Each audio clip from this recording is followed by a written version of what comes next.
Good morning बच्चों। आज हम पढ़ेंगे इक्विपोटेंशियल सरफेस, समविभव पृष्ठ के बारे में पढ़ेंगे। इसके पहले के वीडियो में हमने पोटेंशियल के बारे में बहुत सारे लगभग 4 या 5 वीडियो बनाए होंगे, जिसको आशा करते हैं तुम लोग देखे होंगे और पसंद आया होगा। ठीक है, तो हम अब इक्विपोटेंशियल सरफेस की बात करते हैं, क्योंकि इसका काफ़ी इंपॉर्टेंस भी है आगे। तो इक्विपोटेंशियल सरफेस का मतलब क्या हो गया, जैसे कि नाम से ही क्लियर है, इक्वी मतलब बराबर, इक्वल होगा। क्या इक्वल होगा? पोटेंशियल। तो क्या मतलब एक ऐसा सरफेस जिसके हर एक पॉइंट पर इलेक्ट्रिक पोटेंशियल सेम होता है, उसको हम इक्विपोटेंशियल सरफेस कहेंगे। ठीक है, कहने मतलब ये हो गया कि that surface inside the electric field at which each and every point have equal potential is known as the equipotential surface। Clear है? अब जैसे यहाँ पर है, हमने एक पॉइंट चार्ज दिया है, पॉइंट चार्ज को या सेंटर लेकर के हम एक स्फीयर ड्रॉ करें, किसी भी रेडियस का स्फीयर ड्रॉ करें, तो क्या होगा? अगर उसके किसी भी पॉइंट पर हम पोटेंशियल फाइंड करेंगे, फार्मूला लगाएंगे V = 1/4 Q/r। ठीक है, Q/r हर एक पॉइंट के लिए सेम होगा। It is potential, all point have the same potential. Clear है? ठीक, ऐसे ही हम रेडियस और बढ़ा देंगे, ये नेक्स्ट सरफेस हमें मिल जाएगा। इसके भी हर एक पॉइंट पर इलेक्ट्रिक पोटेंशियल क्या होगा? सेम। ठीक है, तो ऐसे सरफेस को ही हम क्या कहेंगे? इक्विपोटेंशियल सरफेस कहेंगे। क्लियर है? और तुम्हें पता है कि इलेक्ट्रिक फील्ड के इनसाइड अगर हमें वर्क डन फाइंड करना हो किसी चार्ज को मूव करने में, तो फॉर्मूला क्या यूज करते हैं हम लोग? Work done in moving the charge particle in the electric field के फॉर्मूला था W = Q × ΔV, और you can say Q × V2 - V1। ठीक है, और जब इक्विपोटेंशियल सरफेस होगा, कोई जरूरी नहीं कि पोटेंशियल सरफेस हमारा स्फेरिकल ही हो। ठीक है, अगर हमारा लीनियर चार्ज कंडक्टर है तो उसके अलावा इक्विपोटेंशियल सरफेस कैसा होगा? सिलेंड्रिकल होगा। ठीक है, तो इस तरीके से जो है हम कोई भी इक्विपोटेंशियल सरफेस की बात करें, जैसे सपोज कर लो ये हमारा एक इक्विपोटेंशियल सरफेस है और इस पर हमने 2 पॉइंट ले लिया A और एक पॉइंट ले लिया B। ठीक है, और इस पर कोई पोटेंशियल V होगा और इस पर भी पोटेंशियल V होगा। ठीक है, हमने सरफेस ही कोई पोटेंशियल दिया है। तो अगर हम ये चार्ज पार्टिकल Q को इस पॉइंट से इस पॉइंट तक ले जाएं, तो वर्क डन क्या होगा? क्लियर सी बात है कि V2 और V1 दोनों ही सेम होगा, तो वर्क डन 0 होगा। इट मींस क्या होगा? इक्विपोटेंशियल सरफेस पर किसी चार्ज को मूव कराने में कोई किसी प्रकार का वर्क हमें नहीं करना पड़ता है। क्लियर? अब देखो यहां पर हम इससे जो है इलेक्ट्रिक फील्ड और पोटेंशियल के बीच में एक रिलेशन और फाइंड कर सकते हैं। जैसे इक्विपोटेंशियल सरफेस पर वर्क डन तो 0 हो गया, इसी वर्क का कैलकुलेशन हम दूसरे तरीके से अगर करें तो तुम्हें पता है कि वर्क डन का फॉर्मूला जो दूसरा होगा वो F.dx होगा। और सपोज कर लो कि इन पॉइंट्स के बीच का डिस्टेंस जो है वो dx, और इस पर जो इलेक्ट्रिक फील्ड इंटेंसिटी है वो E है। इलेक्ट्रिक फील्ड इंटेंसिटी यहाँ पर जो है वो E है। तो जब चार्ज पार्टिकल Q पर था, उस टाइम जब उस पर जो फोर्स वर्क कर रहा था वो कितना हो जाएगा? Q × E। Force on any charge particle in the electric field intensity के फॉर्मूला होता है फिर इक्वल Q × E। अब यहाँ पर अगर ये वैल्यू रख दें, W = Q E.dx, F.dx होता है। यहाँ क्या है? Q E.dx, क्योंकि Q के ऊपर हमने वेक्टर नहीं लगाया। Q is a scalar quantity, but electric field intensity जो होता है ये क्या है? वेक्टर क्वांटिटी है, डिस्प्लेसमेंट वेक्टर क्वांटिटी है, तो डॉट प्रोडक्ट इनके बीच में होगा। ठीक है, अब सेम वर्क का कैलकुलेशन हमने 2 तरीके से दिया है, एक पोटेंशियल डिफरेंस के हेल्प से, दूसरा जो है फोर्स के हेल्प से। But magnitude of the force will be same. क्या जिस तरीके से हम वर्क का कैलकुलेशन कर रहे हैं, मैग्नीट्यूड अलग अलग नहीं हो सकता है। इट मींस हम कह सकते हैं from equation first and second क्या रिजल्ट निकलता है, ये अगर देखें Q into E dot D X is equal to 0 हो जाएगा। ठीक है, it means we can say Q is scalar quantities को उधर ले चले जाए, ये भी चीज हमारा क्या हो जाएगा, 0 हो जाएगा। तो यहाँ पर आएगा E dot D X is equal to 0, और दो वेक्टर क्वांटिटी के ऊपर डॉट प्रोडक्ट 0 होता है, तो इसका मतलब वो दोनों वेक्टर क्वांटिटी एक दूसरे के ऊपर परपेंडिकुलर होगा। ये वेक्टर में हम लोग पढ़े थे। इसका मतलब क्या होगा, E जो है that be perpendicular on the dx displacement, और डिस्प्लेसमेंट ये किस में दिया है, पोटेंशियल सरफेस में। इट मींस हम कह सकते हैं कि इक्विपोटेंशियल सरफेस के नॉर्मल डायरेक्शन में इलेक्ट्रिकल इंटेंसिटी होती है। ठीक है, हमेशा इलेक्ट्रिकल इंटेंसिटी जो होगी इक्विपोटेंशियल सरफेस के नॉर्मली आउटवर्ड होगी, मतलब इलेक्ट्रिकल इंटेंसिटी डायरेक्शन ऐसे होगा, इस तरीके से आउटवर्ड डायरेक्शन में। क्लियर है, ये बहुत इंपॉर्टेंट है, कभी कभी पूछा भी जाता है एग्जाम में कि इक्विपोटेंशियल सरफेस पर इलेक्ट्रिकल इंटेंसिटी और सरफेस के बीच का एंगल क्या होता है, या प्रूव करो कि ये एक दूसरे के परपेंडिकुलर होता है। तो यही तरीका है, क्योंकि पोटेंशियल इक्विपोटेंशियल सरफेस पर वर्क डन 0 होगा, इससे हम दिखाएंगे। और वर्क डन का कैलकुलेशन अगर इसके फॉर्मूले से करें Q E dot dx, it means E dot dx equal 0 हो गया। इसका मतलब E और dx एक दूसरे के परपेंडिकुलर हो गए, और dx हमने पोटेंशियल सरफेस में लिया, तो क्लियर सी बात है कि पोटेंशियल इक्विपोटेंशियल सरफेस के नॉर्मल डायरेक्शन में, नॉर्मल के अलोंग जो है इलेक्ट्रिकल इंटेंसिटी होती है।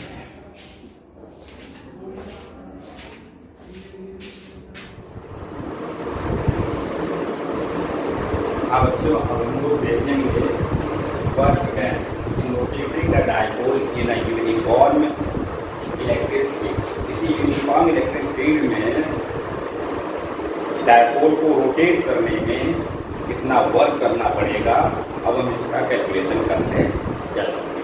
ठीक है, तो हमें सपोज कर ले रहे हैं ये एक यूनिफॉर्म इलेक्ट्रिक फील्ड या पैरेलल लाइन होती है, ये रिप्रेजेंट करता है कि इलेक्ट्रिक फील्ड जो है यूनिफॉर्म, और अगर इक्वल डिस्टेंस है तो भी रिप्रेजेंट करता है कि इलेक्ट्रिक फील्ड इंटेंसिटी क्या होगी, यूनिफॉर्म। अब हम सपोज कर ले रहे हैं कि यहाँ पर एक डायपोल पुट किया गया है। ठीक है, डायपोल पहले जो है जो एंगल फॉर्म कर रहा था फील्ड से, वो सपोज कर लो थीटा 1 एंगल फॉर्म कर रहा है।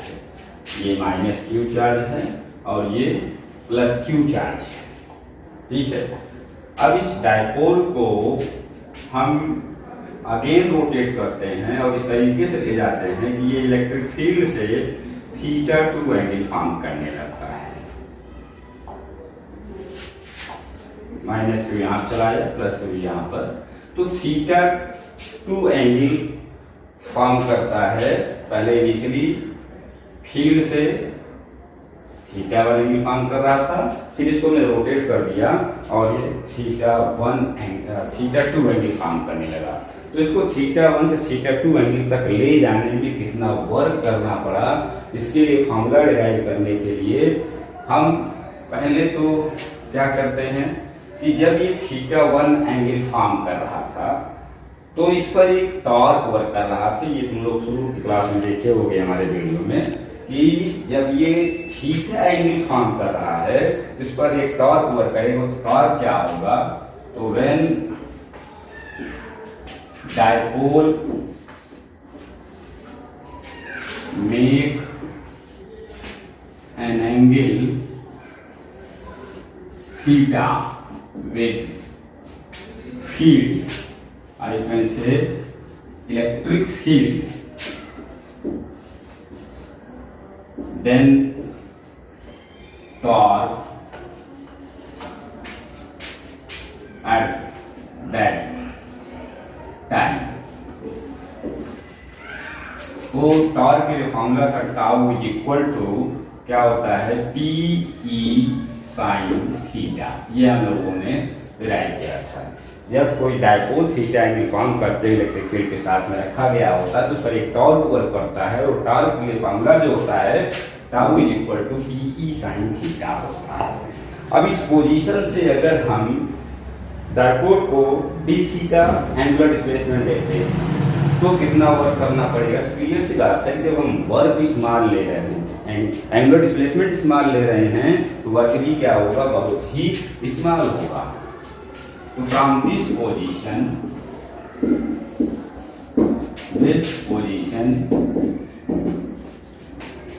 if we rotate dipole by d theta angle, then work done क्या हो जाएगा? तो जिस तरीके से लीनियर डिस्प्लेसमेंट में वर्क डन का फॉर्मूला होता है फोर्स इनटू डिस्प्लेसमेंट, ठीक उसी तरीके से रोटेशनल मोशन में वर्क का फॉर्मूला होता है टॉर्क इनटू एंगुलर डिस्प्लेसमेंट। ठीक है, तो W इक्वल क्या हो जाएगा?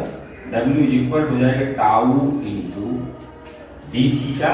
क्योंकि हमने बहुत स्मॉल एंगल से इसको डिस्प्लेस किया है, इसलिए इस वर्क को हम क्या लिख सकते हैं? DW। ठीक, अब टाउ की वैल्यू अगर हम यहाँ पुट करते हैं तो हो जाएगा PE sine theta into D theta. ये वर्क हो गया जब हम डायपोल को बहुत ही स्मॉल एंगल से रोटेट कराएंगे। अब हमें वर्क फाइंड करना है जब डायपोल को थीटा 1 से थीटा 2 डिग्री तक रोटेट करा दिए, तब कितना वर्क करना पड़ा। इसके लिए हमें क्या करना होगा? इसी चीज को इंटीग्रेट कर देंगे। ठीक है, तो work done in rotating dipole from theta 1 angle to theta 2 angle।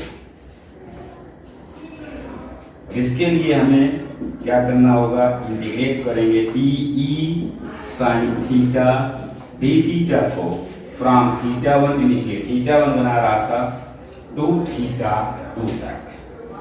ठीक है, अब देखो ये PE तो हमारा कांस्टेंट है, और जब हम साइन थीटा को इंटीग्रेट करते हैं तो आता है माइनस कॉस थीटा। तो ये हो जाएगा क्या? माइनस कॉस थीटा, और इसकी लिमिट क्या है? From theta 1 to theta. अब हम माइनस बाहर कर लें, कंफ्यूजन जिससे ना हो। तो कॉस थीटा की जो लिमिट होगी थीटा 1 टू थीटा 2 हो जाएगा। अब ये वैल्यू अगर रखेंगे तो माइनस PE, पहले अपर लिमिट रखेंगे cos theta 2, then lower limit रखेंगे माइनस करके माइनस cos थीटा 1 हो जाएगा।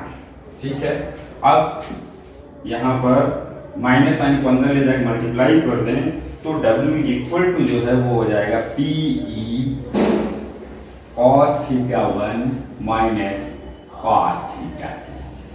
Work done in rotating a dipole in uniform electric field from angle theta 1 to theta 2 become equal to W is equal to PE cos theta 1 minus cos theta 2। ये इतना work done का formula हो जाएगा।